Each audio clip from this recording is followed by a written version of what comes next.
ఇది కాంగ్రెస్ పార్టీ యొక్క స్టేట్మెంట్. ఆ రోజు కాంగ్రెస్ పార్టీ ఆనాడు యెడ్యూరప్ప గారు ముఖ్యమంత్రిగా కర్ణాటకలో ఉన్నప్పుడు మరి హౌసింగ్ స్కామ్లో ఈయన పాత్ర ఉంది అని వార్తలు వస్తే ఆ రోజు అక్కడి కాంగ్రెస్ నాయకులు చేసిన డిమాండ్ ఏంది అంటే మరి వెంటనే యెడ్యూరప్ప గారు నిష్పక్షపాతంగా విచారణ జరగాలి అంటే రాజీనామా చేయాల్సిందే, ఇట్లాంటి వ్యక్తి ముఖ్యమంత్రిగా ఉంటే విచారణ ఎట్లా జరుగుతుంది అని చెప్పి ఆ రోజు అక్కడి కాంగ్రెస్ పార్టీ అధ్యక్షులు, ప్రదేశ్ కాంగ్రెస్ కమిటీ అధ్యక్షులు కర్ణాటకలో చేసిన డిమాండ్ చాలా వాళ్ళు చెప్పిన మాట.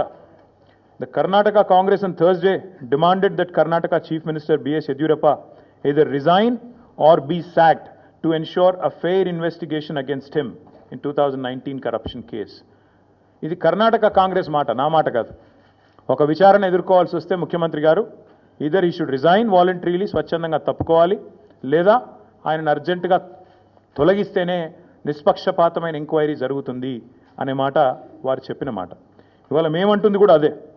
4 కోట్ల ప్రజల ముందు ఇవాళ ఆ ప్రజలకు నాయకత్వం వహించే నాయకుడిగా అక్కడ కూర్చున్న వ్యక్తికి తప్పకుండా నిజాయితీ ఉంటే, నైతికత ఉంటే వెంటనే అయితే రేవంత్ రెడ్డి గారు స్వచ్ఛందంగా తప్పుకోవాలి, లేదా కాంగ్రెస్ పార్టీ పెద్దలు స్పందించి తప్పకుండా వెంటనే వారిని రాజీనామా చేయించి నిష్పక్షపాతంగా విచారణ జరగడానికి సహకరించాలని మేము డిమాండ్ చేస్తూ ఉన్నాం.